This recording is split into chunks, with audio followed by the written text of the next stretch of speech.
Yesuslah nama.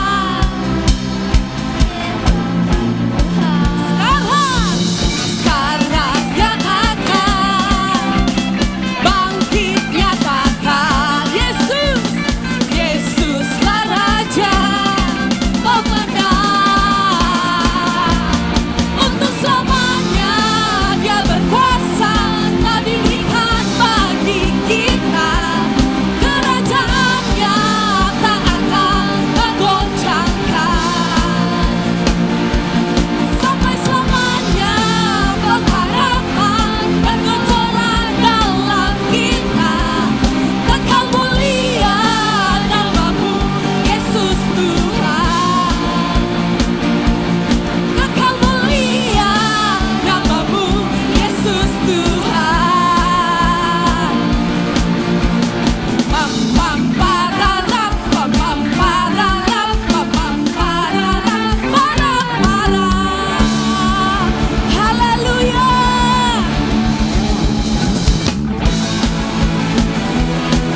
Terima kasih Tuhan. Kami percaya kami anak-anak-Mu yang diberkati. Kasih setiamu nyata bagiku, hikmat kebajikan tersedia bagiku. Sebab Allah sanggup ikutkan segalanya, dan anugerahnya sangat besar bagiku. Mari semua jemaat Tuhan, yuk! Aku diberkati, aku dilimpahi, karena Allah sanggup untuk menyediakan. Aku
dunia berikan.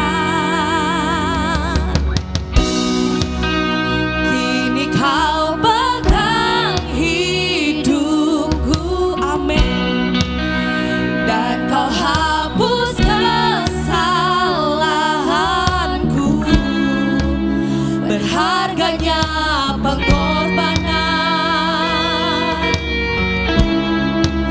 yang memberikan keselamatan. Terima kasih Tuhan. Kau hadir di setiap langkahku. Ku aman di dalam hadirat-Mu. Kau buktikan Engkau setia.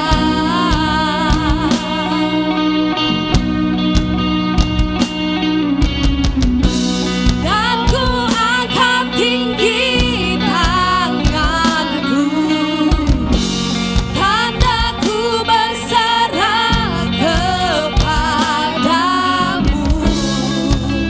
Selamanya Engkau setia. Saya undang semua jemaat bangkit berdiri. Kini kau pegang hidupku, dan kau hapus kesalahanku. Berharganya pengorbanan yang memberikan keselamatan. Kau hadir di setiap langkahku. Ku aman di dalam hadirat-Mu. Kau buktikan Engkau setia.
Terima kasih ya Tuhan.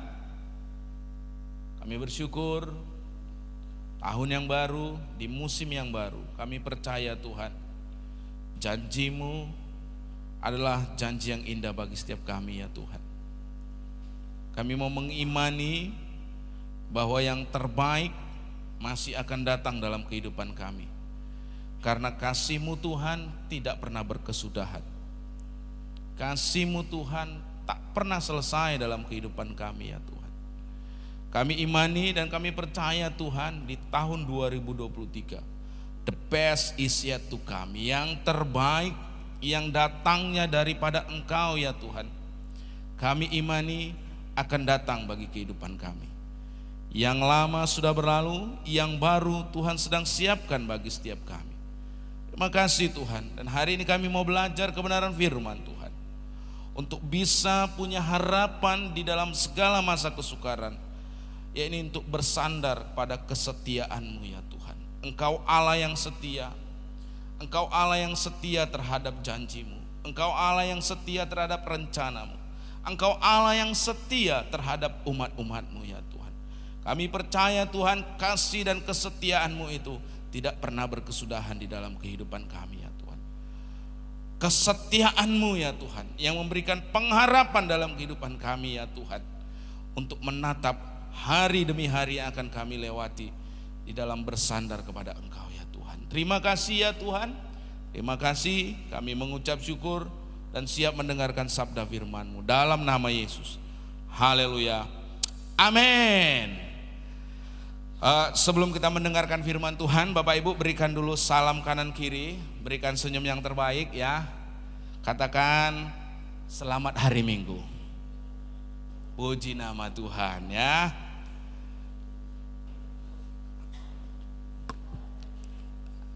Tema kita masih tetap di sepanjang tahun yang akan kita lewati ini, the best is yet to come.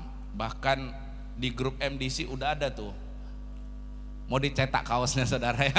Kalau saudara berminat, saudara bisa beli supaya saudara ingat ini, tema ini di sepanjang tahun ini, yakni the best is yet to come, yang artinya yang terbaik masih akan datang. Katakan bersama dengan saya, amin. Saudara percaya yang terbaik masih akan datang dalam hidup saudara? Amin, amin. Nah, Bapak Ibu saudara-saudari, di dalam mengharapkan yang terbaik yang masih akan datang dalam kehidupan kita, di minggu yang ketiga ini kita akan belajar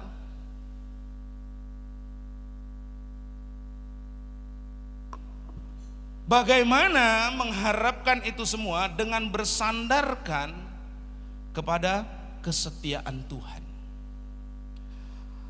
Kalau saudara punya iman bahwa the best is yet to come, saudara harus mengenali lebih dahulu ada 4 sifat daripada Allah. Kalau di minggu yang sebelumnya Pak Alex telah mengajarkan kepada kita, kalau saudara masih ingat apa saudara poinnya?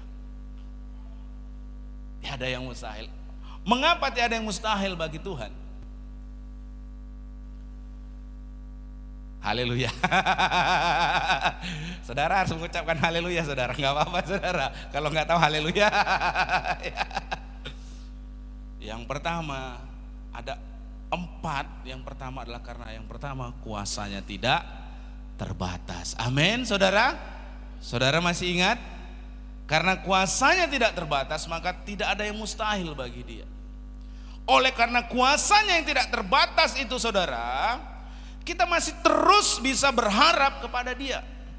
Kalau saudara menyandarkan hidup saudara pada saya yang kuasanya terbatas, maka saudara pasti akan sudah kehilangan iman percaya kepada saya. Betul? Mengapa? Karena pasti pun terbatas. Kemampuannya terbatas, kuasanya terbatas.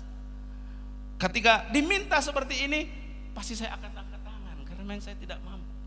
Tetapi bagi Tuhan tidak ada yang mustahil. Karena apa? Kuasanya tidak terbatas. Dan yang kedua, hari ini kita belajar bagaimana mengharapkan yang terbaik masih akan datang dalam hidup kita dengan mempelajari sifat Tuhan yang kedua, yakni bahwa Ia adalah pribadi yang setia. Tuhan itu adalah pribadi yang setia. Oleh karena itu Bapak Ibu Saudara-saudari, di dalam segala keadaan, termasuk di dalam masa yang sukar, ini yang saudara perlu ingat, bahwa kesetiaan Tuhan menjamin bahwa rencananya yang indah bagi masa depan kita pasti akan digenapi. Amin saudara-saudara. Yang setuju katakan amin. Karena kesetiaan Tuhan. Memang di dalam kehidupan ini tidak dapat dipungkiri, hidup kita ini penuh dengan kesukaran, betul? Oleh karena itu seringkali kita lihat di mana-mana ada perkataan hidup ini sulit. Betul saudara? Ada yang lebih mudah memang. 2 kali 2 saudara, pasti gak akan mengalami kesukaran lagi. Masuk dalam kotak 2 kali 2 maksudnya saudara. Tetapi sepanjang kehidupan ini saudara, entah saudara suka atau tidak suka, mau tidak mau, kesukaran pasti datang dalam hidupmu. Amin. Bukan datang dari dirimu saja, itu bisa jadi datang dari orang lain, dari orang di sekitarmu, dan dari mana saja. Makanya sering saudara mungkin berkata, kok banyak kali lah datang pencobaan ini ya. Kalau dari dalam keinginan hati saudara, pasti saudara nggak menginginkan kesukaran. Siapa di sini menginginkan kesukaran? Boleh angkat tangannya? Nggak ada. Tapi pertanyaan saya buat saudara, adakah saudara sepanjang kehidupan saudara mengalami banyak kesukaran? Apakah saudara sebenarnya menginginkan kesukaran itu? Tidak. Tetapi itulah realitas hidup ini Bapak Ibu. Bahwa kesukaran, kesulitan, masalah, tantangan itu pasti datang dalam hidup kita. Itulah memang yang harus kita lewati, harus kita jalani dalam kehidupan ini. Akan tetapi di dalam segala masa kesukaran itu saudara, kita tidak perlu berputus asa. Amin. Di dalam berbagai kesukaran yang melanda kehidupan kita, kita tidak perlu berputus asa. Mengapa? Karena Tuhan adalah pribadi yang setia. Katakan bersama dengan saya, Tuhan adalah pribadi yang setia. Tuhan adalah pribadi yang setia, dan di dalam kesetiaannya Ia tidak akan pernah melupakan kita. Di dalam kesetiaannya Ia akan membuka jalan serta mengulurkan tangan untuk menolong kita, umatnya, tepat pada waktunya. Manusia itu sering berubah setia, betul? Waktu saudara ada banyak uang, setia. Betul? Giliran saudara yang butuh uang, dia lagi banyak uang, pinjam dulu. Apa jawabannya? Tak ada uangku. Betul nggak sih saudara? Saudara malu-malu saudara, bener nggak sih? Manusia itu seringkali berubah setia. Seringkali di saat kita membutuhkan, disitulah dia melupakan kita. Amin saudara. Saudara ragu-ragu? Enggak Pak, saya enggak kayak gitu. Amin lah kalau saudara enggak gitu ya. Tapi itulah realita, itulah fakta. Tetapi Tuhan kita, dia adalah pribadi yang setia. Dia tidak akan pernah melupakan kita.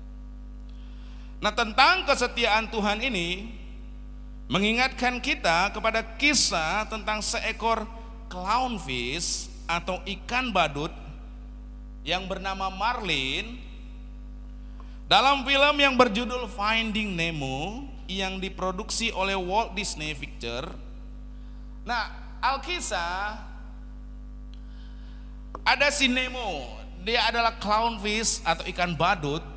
Dia anak dari Marlin di dalam film itu tadi. Saudara nanti pulang dari sini, mau nonton, boleh nonton filmnya ya, Finding Nemo tadi ya saudara. Nanti saudara tonton kalau ada waktu. Nah, kisah dalam film itu adalah Nemo, clownfish, anak dari Marlin. Berkisah itu cerita dia ditangkap oleh seorang penyelam. Mengapa ia ditangkap, bisa tertangkap oleh seorang penyelam? Karena Nemo mengabaikan nasihat ayahnya agar ia tidak berenang di luar wilayah terumbu karang. Karena dia tidak taat terhadap nasihat yang ayahnya sampaikan, sehingga akhirnya dia berenang keluar dari wilayah terumbu karang. Sebagai akibat ia ditangkap oleh seorang penyelam. Nah, seorang penyelam ini dia adalah seorang dokter gigi. Nah, Nemo yang tadi ditangkap itu ditempatkan di dalam akuarium di ruang kamar praktek dokter gigi dan sang penyelam tersebut, ya. Nah, dia ditangkap, dia ditaruh dalam akuarium di sana. Nah, ini dia, ya, dalam filmnya itu. Nah, saudara, sementara itu di dalam kesetiaannya, Marlin, yaitu sang ayah, itu berusaha secara gigih untuk mencari anaknya yang hilang tersebut. Berkali-kali dia hampir kehilangan nyawanya. Namun dengan sikap pantang menyerah dan berkat bantuan dari berbagai teman yang ia temui dalam perjalanan, sehingga akhirnya Marlin dapat menemukan si Nemo, anaknya itu. Nah, cerita kesetiaan Marlin, ayah Nemo ini, pada batas tertentu memiliki kesejajaran dengan kesetiaan Allah juga terhadap umatnya, bangsa Yehuda 2500 tahun yang lampau. Kisah Finding Nemo itu hanya sekedar suatu cerita fiksi. Tapi tidak demikian halnya dengan kesetiaan Allah terhadap umatnya. Merupakan suatu peristiwa sejarah yang benar-benar terjadi, yang antara lain dicatat dalam kitab Ezra, salah satu kitab dalam perjanjian lama. Dalam batasan tertentu, cerita Finding Nemo ini memiliki kemiripan dengan cerita bangsa Yehuda, ya, memiliki kemiripan. Apa kemiripannya? Si Nemo itu tidak mematuhi nasihat ayahnya. Bangsa Yehuda juga tidak mentaati perintah Allah. Bangsa Yehuda tidak mentaati apa yang firman Tuhan sampaikan. Mereka melanggar firman Tuhan dan tegar tengkuk. Kalau si Nemo tadi udah dinasihati bapaknya, jangan keluar, jangan berenang keluar dari wilayah terumbu karang ini. Dia tidak mematuhinya.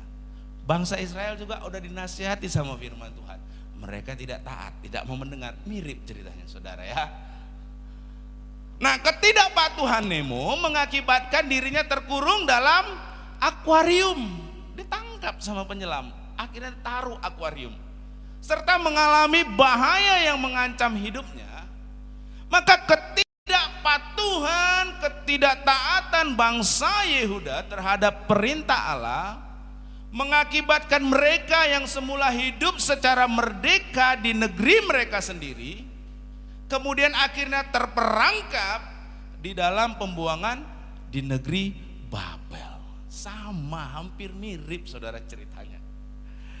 Kalau si Nemo, ketidaktaatannya dari yang harusnya merdeka, berenang-berenang bebas di mana, di lautan, ditangkap, terpenjara dalam satu akuarium. Begitu juga bangsa Yehuda, mereka tidak taat sama firman Tuhan dari harusnya hidupnya merdeka di negerinya sendiri, sekarang terkungkung, tertawan di dalam perbudakan di bangsa Babel. Akibat apa? Ketidaktaatan. Akibat apa? Ketidakpatuhan. Sama, hampir mirip ceritanya, saudara. Nah, akan tetapi Bapak Ibu saudara-saudari, kita dapat belajar kesetiaan seorang ayahnya, yakni Marlin, terhadap Nemo tadi. Si Marlin kehilangan anaknya, dia tangkin setianya, dia mencari anaknya tersebut, ya kan? Dan akhirnya anak itu berhasil dia selamatkan, kembali lagi bersama dengan dia di dalam lautan lepas. Nah, Hal yang sama juga Bapak Ibu Saudara-saudari, kesetiaan Allah pada bangsa Yehuda yang seharusnya tadi tertawan, hidup di dalam perbudakan, tetapi karena Tuhan itu setia, Tuhan itu pulihkan mereka. Tuhan itu bawa mereka lagi keluar dari perbudakan tersebut, dari perbudakan di bangsa Babel. Dan Tuhan membentangkan hari esok dan indah bagi umatnya. Nah, Bapak Ibu saudara-saudari, ya di sini kita bisa belajar bahwa kalau si Marlin saja begitu setia terhadap anaknya, demikian juga Allah juga kita bisa melihat Allah yang setia terhadap umat-umatnya. Umatnya yang memberontak, umatnya yang tidak taat, umatnya yang sudah terbuang di dalam pembuangan di Babel, tertawan oleh bangsa Persia, tetapi kesetiaan Tuhan membawa mereka, mengeluarkan mereka dari keadaan seperti itu. Itu karena apa? Karena Tuhan setia. Hal ini dapat kita pelajari dari Ezra pasal yang pertama, ayat yang pertama sampai dengan ayatnya yang ketiga. Di sini kita akan belajar bagaimana kesetiaan Tuhan itu dinyatakan bagi bangsa yang tidak taat ini, bagi umatnya yang memberontak ini. Untuk itu saya mengajak kita semua untuk membaca Ezra pasalnya yang pertama, ya, ayat yang pertama sampai dengan ayat yang ketiga. Nah, firman Tuhan, pada tahun pertama zaman Kores, raja negeri Persia, Tuhan menggerakkan hati Kores, raja Persia itu, untuk menggenapkan firman yang diucapkan oleh Yeremia, sehingga disiarkan di seluruh kerajaan Kores secara lisan dan tulisan pengumuman ini. Ayat yang kedua, beginilah perintah Kores raja Persia, segala kerajaan di bumi telah dikaruniakan kepadaku oleh Tuhan Allah semesta langit. Ia menugaskan aku untuk mendirikan rumah baginya di Yerusalem yang terletak di Yehuda. Siapa di antara kamu termasuk umatnya, Allahnya menyertainya, biarlah ia berangkat pulang ke Yerusalem yang terletak di Yehuda dan mendirikan rumah Tuhan Allah Israel, yakni Allah yang diam di Yerusalem. Nah, sebagaimana yang sudah diutarakan minggu lalu, pasti saya yakin dan percaya pasti disampaikan oleh Pak Alex, ya. Ketika peristiwa di ayat-ayat ini terjadi di dalam Ezra pasal yang pertama, ayat yang pertama sampai ayat yang ketiga, saat itu bangsa Yehuda atau bangsa Israel ini sedang berada di dalam pembuangan di Babel.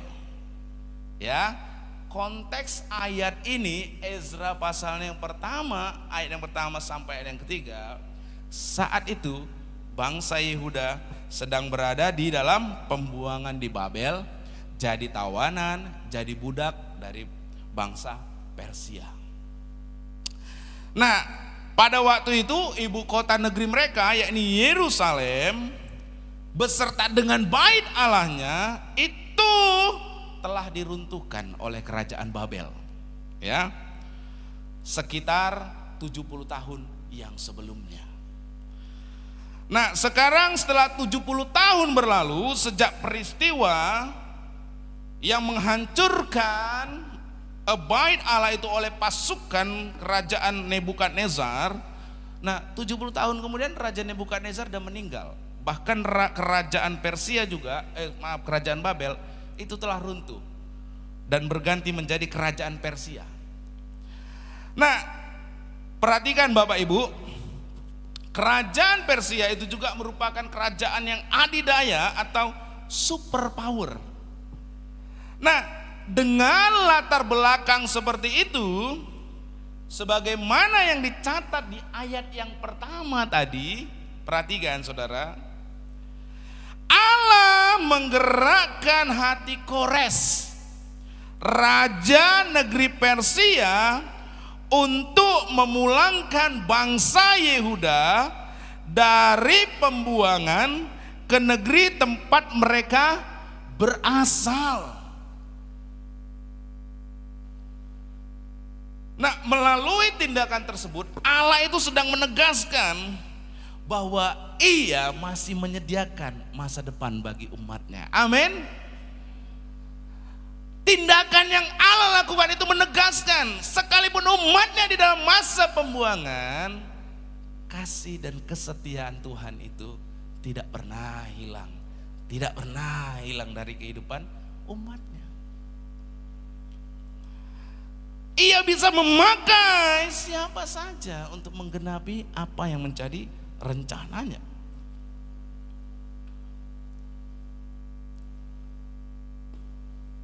Di dalam kesetiaannya ini Bapak Ibu, Dia adalah pribadi yang dapat diandalkan. Amin.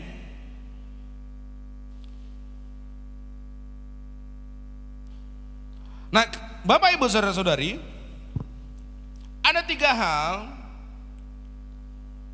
mengapa Tuhan adalah pribadi yang dapat diandalkan berdasarkan dalam Ezra pasal yang pertama, ayat yang pertama sampai dengan yang ketiga. Dari ketiga ayat tersebut kita belajar bahwa Tuhan adalah pribadi yang dapat diandalkan. Karena yang pertama, Tuhan itu setia kepada janjinya. Ini sangat penting Bapak Ibu saudara-saudari. Kalau saudara bertemu dengan orang yang suka berjanji tapi tidak setia kepada janjinya, apa yang menjadi sikap saudara? Jujur. Apa yang menjadi sikap saudara? Kalau ada orang yang suka berjanji tapi tidak menepati janjinya, apa yang menjadi sikap saudara? Saya semakin mengasihi dia, Pak. Wah, luar biasa saudara. Itu luar biasa kalau ada yang bilang gitu. Saya semakin mengasihi dia, Pak. Saya langsung bilang, Anda manusia paling langka di bumi ini. Karena umumnya orang yang kita tahu suka berjanji tapi tidak menepati janjinya, saudara pasti langsung bergumam dalam hati, ala apa? Tukang bohong. Pasti gitu kan saudara. Pasti saudara bilang, ala bohong, tukang bohong gitu. Nah, kenapa Allah itu adalah pribadi yang dapat diandalkan? Yang pertama, karena Ia setia kepada janjinya. Nah, bukan saja Tuhan di dalam kuasanya sanggup melaksanakan janjinya, tetapi Ia juga di dalam kesetiaannya pasti melaksanakan apa yang telah Ia janjikan. Inilah yang membedakan antara Tuhan dengan manusia. Kalau manusia berjanji, belum tentu mampu melaksanakan apa yang Ia janjikan. Kalaupun Ia mampu melaksanakan apa yang Ia janjikan, belum tentu Ia setia melakukan apa yang dijanjikan. Mau contoh saudara? Mau contoh saudara? Amin. Mau contoh gak saudara? Seperti apa? Nih, seperti begini ya saudara. Berjanji nanti ya, kalau udah gajian, saya traktir makan apa aja. Berjanji mau traktir makan apa saja. Berarti kalau misalnya makan di Bali Lestari masih bisa lah ya. Kalau gaji Jordan kan masih bisa makan di Bali Lestari toh, ya kan? Nah, ketika udah gajian, mampu nggak Ia melakukan apa yang Ia janjikan? Mampu. Karena apa? Gajinya kan besar kan, masih cukup lah untuk mentraktir. Makan sepuasnya di Hanamasa berapa sih ya? Paling 100 ribuan. Mampu kan? Tetapi permasalahannya, setia tidak Ia menepati janjinya. Terkadang uangnya bukan tidak ada, ada. Tetapi Ia tidak mau menepati, gak setia sama janjinya. Siapa yang di sini sering mengalami seperti itu atau yang sering melakukannya?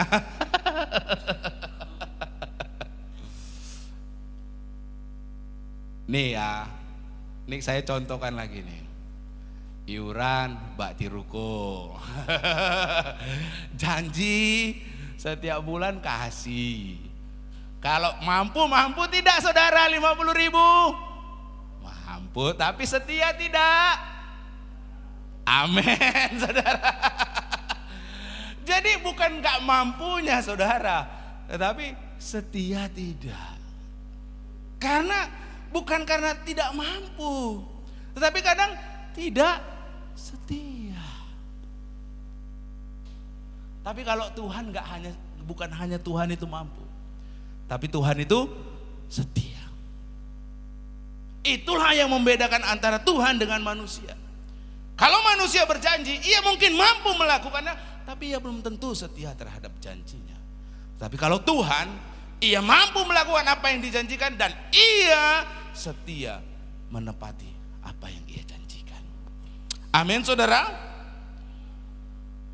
Nah, hal seperti ini tentang bagaimana tidak bisa setia menepati janji dialami juga oleh seorang pendeta yang sangat terkenal. Ya, saudara nanti mungkin kalau di Google saudara ketemu lah ini, tapi saya nggak boleh sebut namanya. Ya, pendeta tersebut sangat terkenal, pendeta dari satu gereja. Nah, saking pendeta ini sangat terkenal, ya, ada seorang pengusaha. Seorang pengusaha tersebut sangat mengagumi sang pendeta tersebut, sehingga ia berkata kepada sang pendeta tersebut, "Pak, bikin seminar di kota saya, di kota pengusaha tersebut. Pokoknya segala biaya beres. Undang aja Pak, mau dari dalam negeri sampai luar negeri, undang semuanya. Masalah transportasi, masalah akomodasi, masalah semuanya biar saya yang tanggung." Sang pendeta mendengar itu semangat. Selebaran dibagikan, poster-poster udah dicetak. Ya, tinggal sebulan hari hanya terjadi kesalahpahaman antara sang pengusaha dengan panitia. Kenapa? Karena ada keinginan pengusahanya yang tidak mau dituruti oleh para panitianya, oleh para pendeta ini. Sehingga akhirnya padahal selebaran udah dibagikan, spanduk-spanduk udah dicetak, tiket-tiket akomodasi dan acara seminar semua tinggal sikit lagi udah mau beres hari H. Tiba hari H. Udah mau hari H. Terjadi kesalahpahaman. Sang pengusaha pun ngambek dan bilang apa? "Maaf, saya tidak akan mengeluarkan uang sepeser pun untuk acara tersebut." Kalau masalah keuangan untuk membiayai semua acara itu, mampu tidak pengusaha itu?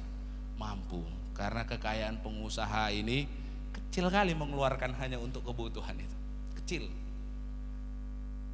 Tetapi apakah ia setia terhadap apa yang ia janjikan? Tidak. Ia mampu, tetapi ia tidak setia.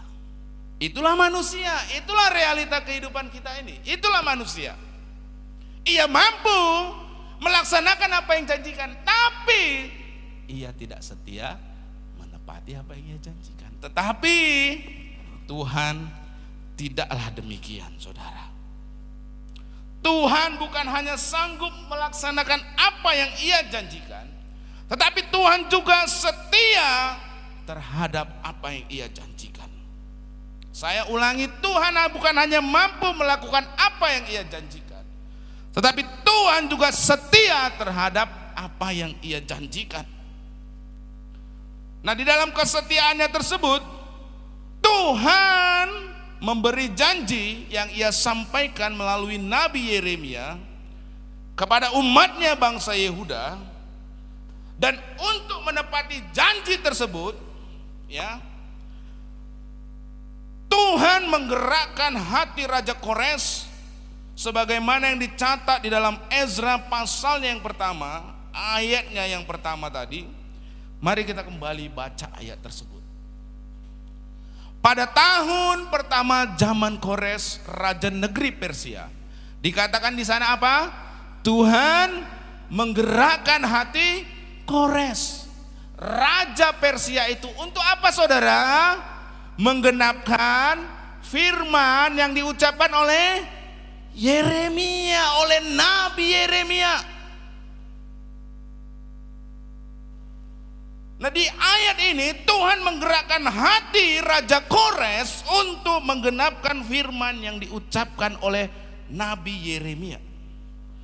Nah, kalau kita membaca ayat yang ketiga, maka kita semakin mengetahui bahwasanya janji yang dimaksudkan Tuhan itu adalah yang dicatat di dalam Yeremia pasalnya yang ke-29 ayatnya yang ke-10 yang berbunyi, sebab beginilah firman Tuhan, apabila telah genap 70 tahun bagi Babel, barulah aku memperhatikan kamu. Aku akan menepati janjiku itu kepadamu dengan mengembalikan kamu ke tempat ini, mengembalikan kamu ke tanah negerimu setelah 70 tahun. Dan kalau kita membaca Bapak Ibu saudara-saudari, dari mulai 2 raja-raja pasal yang keempat, pasal yang ke-24 ayat yang pertama tentang peristiwa keruntuhan, kejatuhan bangsa Yehuda dan runtuhnya bait Allah, sampai dengan Ezra pasalnya yang pertama, ayat yang pertama ini, itu rentang waktunya 70 tahun, saudara.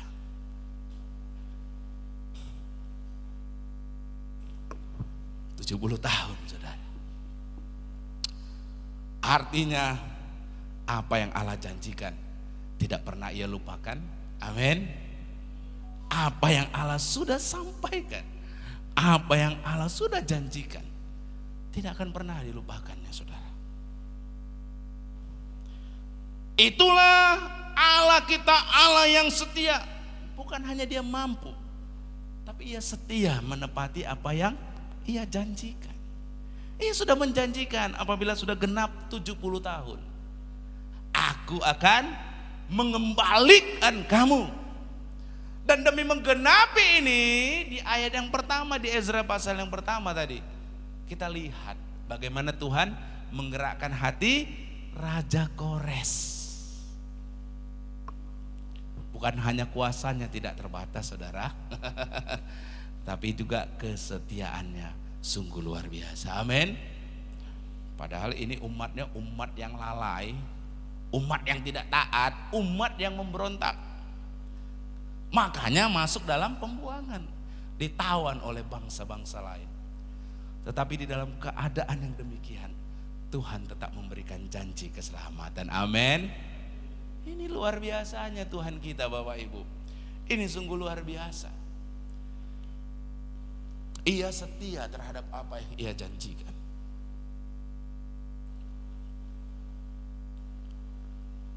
Allah tidak pernah melupakan janji yang telah ia sampaikan melalui Nabi Yeremia tersebut. Tak pernah Tuhan melupakan apa yang ia janjikan. Sebaliknya ia menggenapi apa yang ia janjikan, saudara. Kesetiaan Tuhan terhadap apa yang ia janjikan ini juga menjadi landasan bagi setiap kita untuk mempercayai setiap perkataan firman Tuhan yang ada di dalam Alkitab yang sering kita baca. Amin. Kalau Tuhan tidak setia menepati apa yang ia firmankan, apa yang ia janjikan, maka tentu kita kehilangan iman. Amin, saudara. Karena Tuhan itu setia. Karena Tuhan itu setia terhadap apa yang ia janjikan.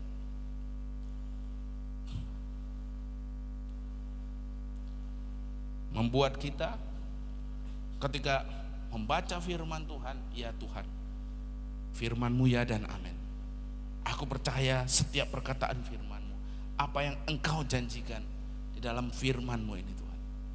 Karena Tuhan adalah pribadi yang setia. Ia setia terhadap janjinya. Ia setia terhadap perkataannya. Ia setia terhadap apa yang difirmankannya. Amin. Itulah Tuhan Allah kita. Ia setia terhadap janjinya. Yang kedua, Tuhan Allah pribadi yang dapat diandalkan. Enggak mau, Jan?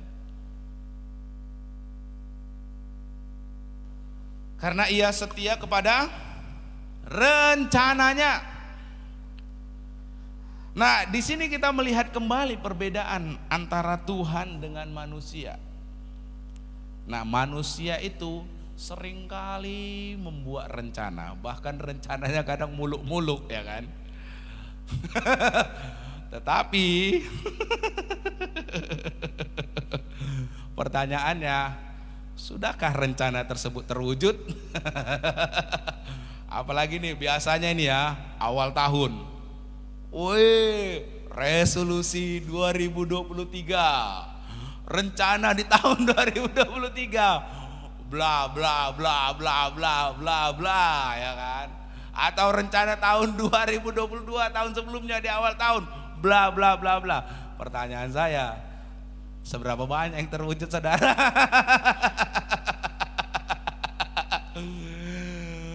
Seberapa banyak yang terwujud? Resolusi di awal tahun, mungkin tahun 2022 kemarin. Tahun 2022 aku akan menamatkan membaca Alkitab minimal 1 kali dalam 1 tahun. Rencananya ya kan. Pokoknya setiap hari baca 2 pasal. Setahun pasti selesai dari Kejadian sampai Wahyu. Di minggu yang pertama semangat membaca kitab Kejadian. Semangat sih, ya kan? Sampai ada motonya ini, saudara. No Bible, no breakfast. Pokoknya kalau nggak baca Alkitab nggak makan. Pokoknya ini rencana saya di tahun 2022. Kalau nggak baca Alkitab saya nggak makan. Semangat. Membaca kitab Kejadian, semangat. Ini minggu yang pertama, minggu kedua semangat. Minggu yang ketiga masih baca kitab Kejadian akhir, masih semangat. Minggu keempat masuk kitab Keluaran, masih semangat. Seru ini.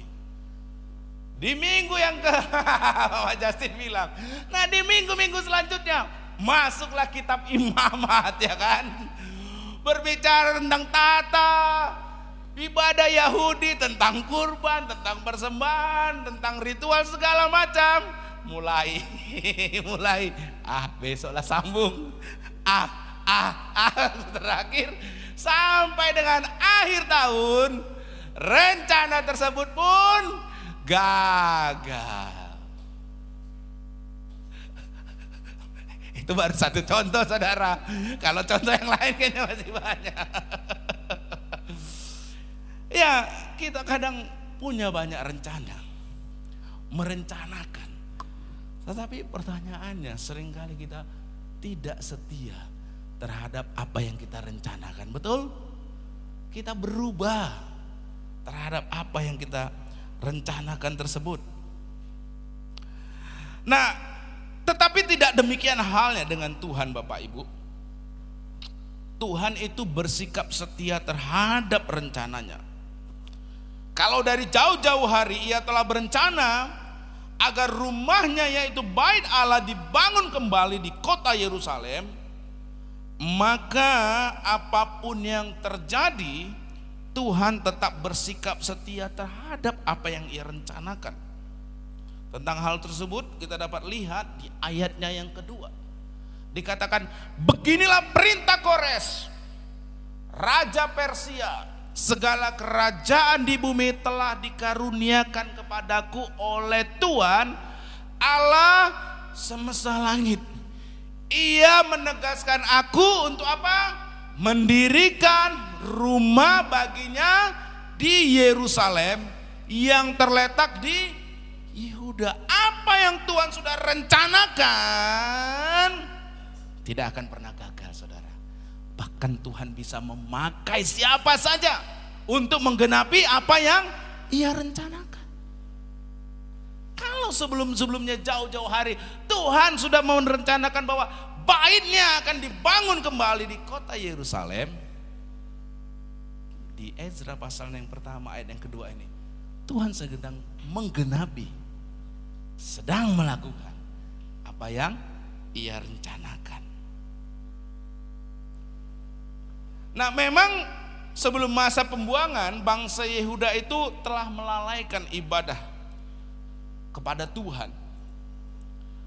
Mereka membiarkan rumah Tuhan dalam keadaan terbengkalai karena mereka menyembah Allah-Allah, ilah-ilah yang lain. Itu sebabnya juga Allah membiarkan bangsa Babel menyerbu dan menghancurkan kota Yerusalem, termasuk bait Allah yang ada di dalamnya. Akan tetapi sekarang Tuhan di dalam kesetiaannya terhadap apa yang ia rencanakan telah menggerakkan hati Raja Kores untuk mendirikan kembali bait Allah yang berada di kota Yerusalem. Nah, singkat kata, Tuhan itu tidak pernah gonta-ganti rencana. Kalau kita di awal tahun rencana seperti ini, di minggu kedua, di bulan kedua, bulan ketiga, bulan keempat sepertinya tidak berjalan. Apa yang terjadi? Berubah rencana.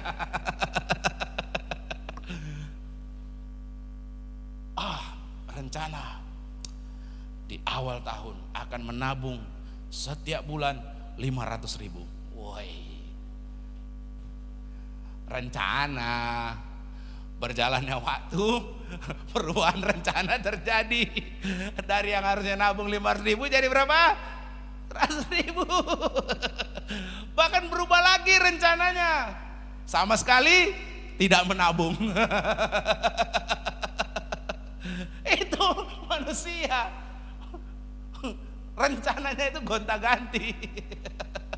Awal tahun mantap plannya, rencananya bagus, berjalannya waktu ganti rencana, ganti-ganti, sampai dengan akhir tahun ganti terus. Tapi Tuhan kita nggak seperti itu. Amin. Apa yang ia sudah rencanakan, ia setia melakukan apa yang ia rencanakan. Tak pernah ia gonta-ganti rencana.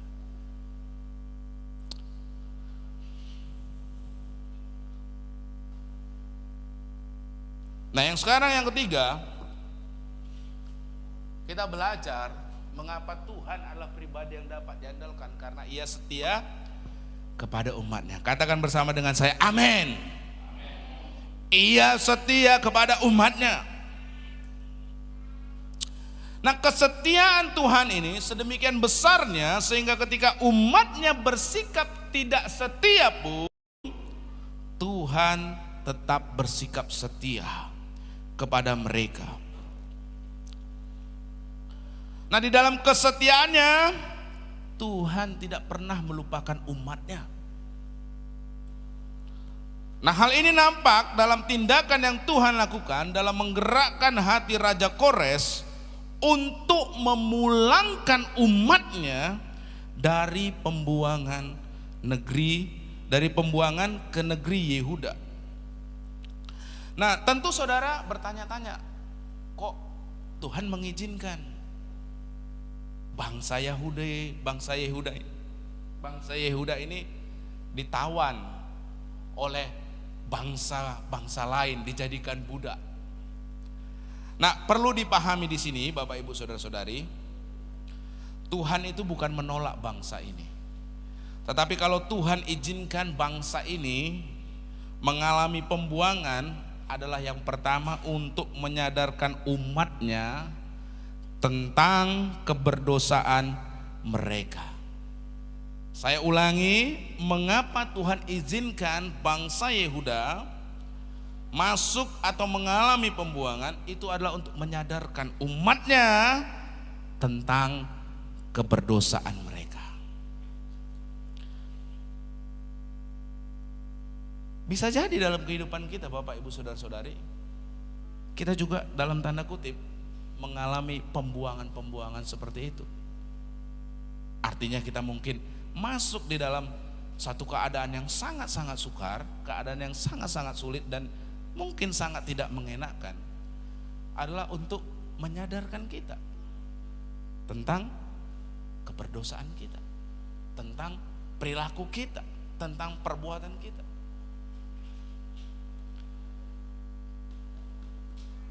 Nah, dalam konteks bangsa Yahudi, di bangsa Yehuda ini, maaf saudara, Tuhan izinkan supaya mereka menyadari keberdosaan mereka.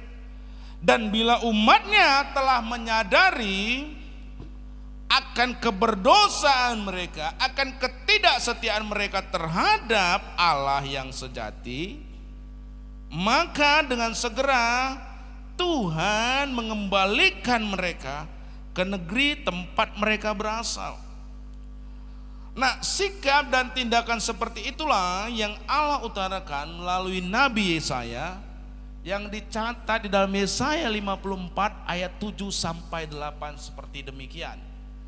Hanya sesaat lamanya aku meninggalkan engkau, tetapi karena kasih sayang yang besar aku mengambil engkau kembali.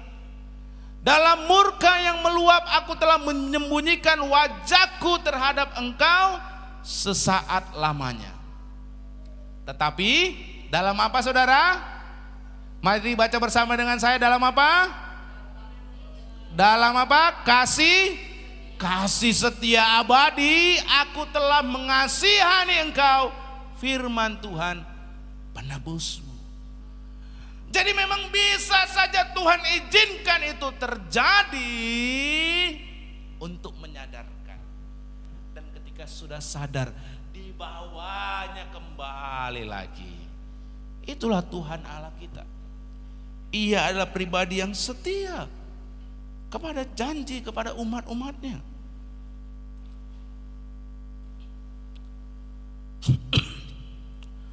Di dalam kasih setianya yang abadi, Tuhan mengasihani umatnya dan mengambil kembali mereka serta membawa mereka pulang kembali ke negeri asal mereka.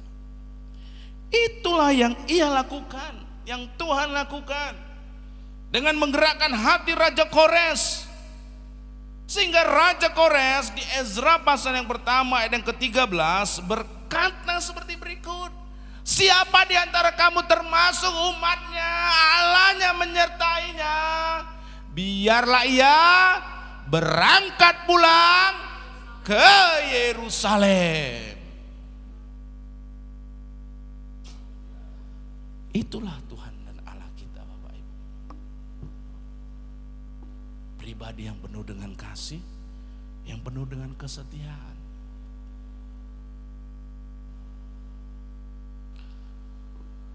Nah, hal yang sama Bapak Ibu saudara-saudari, bukankah hal itu juga yang Bapak Ibu ini yang punya anak, orang-orang tua, yang saudara biasa lakukan kepada anak-anak saudara? Kalau semisalnya Anda punya anak, Anda pasti akan mengeluarkan beberapa peraturan yang mesti ditaati oleh anak Anda. Betul? Betul atau betul? Atau biar aja gaskan, mau ngapain aja suka hati lah, mau guling, mau enggak gitu kan? Pasti ada peraturannya kan?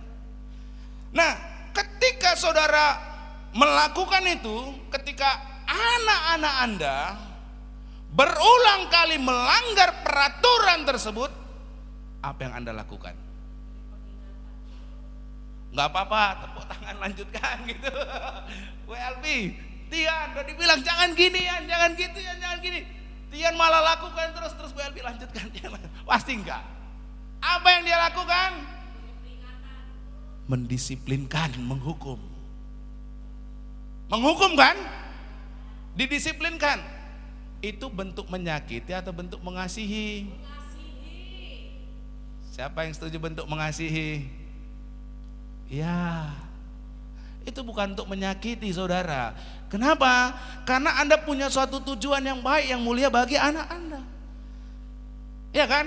Yang Anda lakukan itu bukan menyakiti, tetapi supaya ia sadar apa yang ia lakukan, apa yang anak tersebut lakukan itu salah, sehingga dia harus berhenti melakukan kesalahan tersebut. Seperti itulah Tuhan Allah kita, saudara. Terkadang memberikan kita satu hukuman. Kenapa? Karena nasihatnya yang dia sudah sampaikan berulang kali sama kita melalui firman-Nya, tak kita taati, tak kita lakukan. Sehingga diberikan suatu peringatan, suatu sikap disiplin.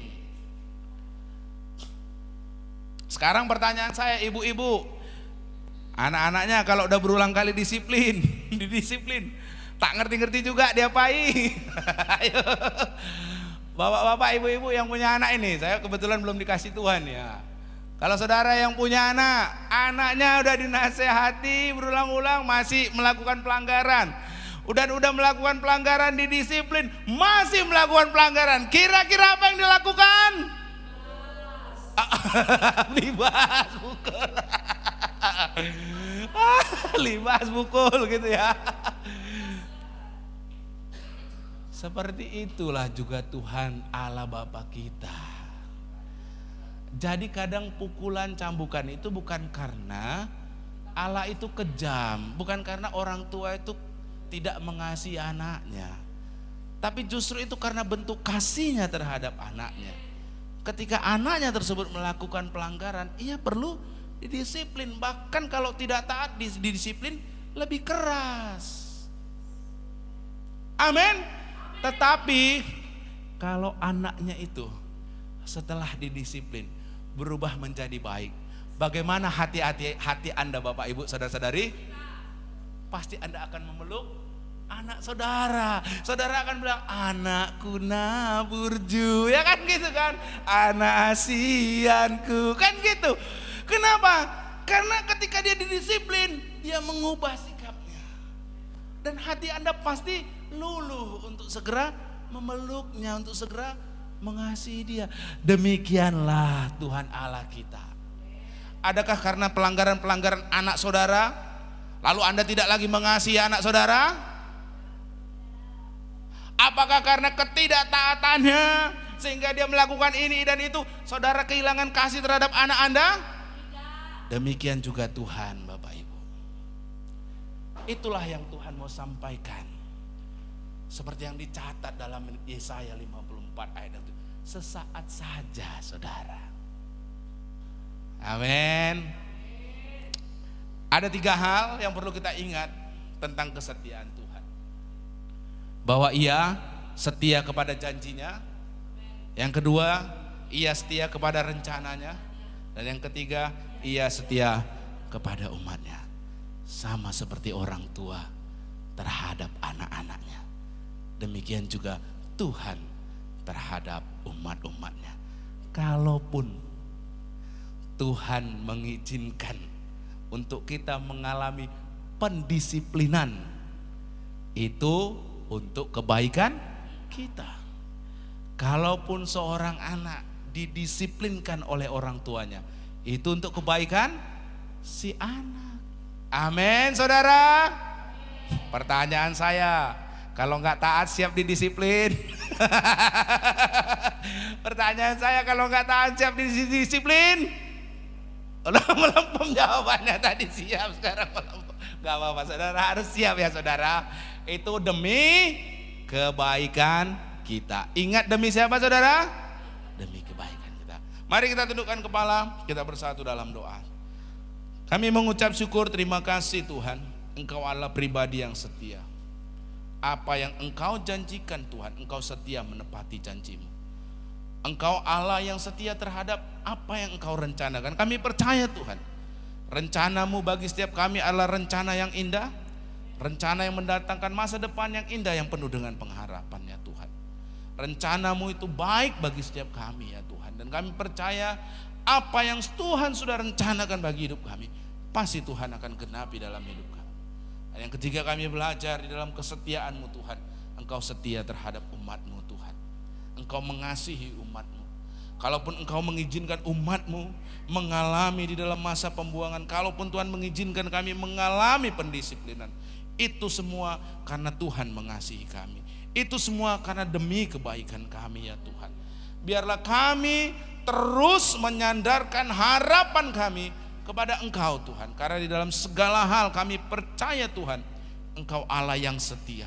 Di dalam rasa kasih-Mu yang setia itu, Engkau akan membawa kami kembali lagi kepadamu ya Tuhan. Untuk hidup di dalam janji-Mu, untuk hidup di dalam rencana-Mu ya Tuhan. Karena kami adalah umat-umat pilihan-Mu. Terima kasih ya Tuhan. Terima kasih untuk kebenaran firman-Mu. Kami mengucap syukur dalam nama Yesus kami berdoa. Haleluya. Amin.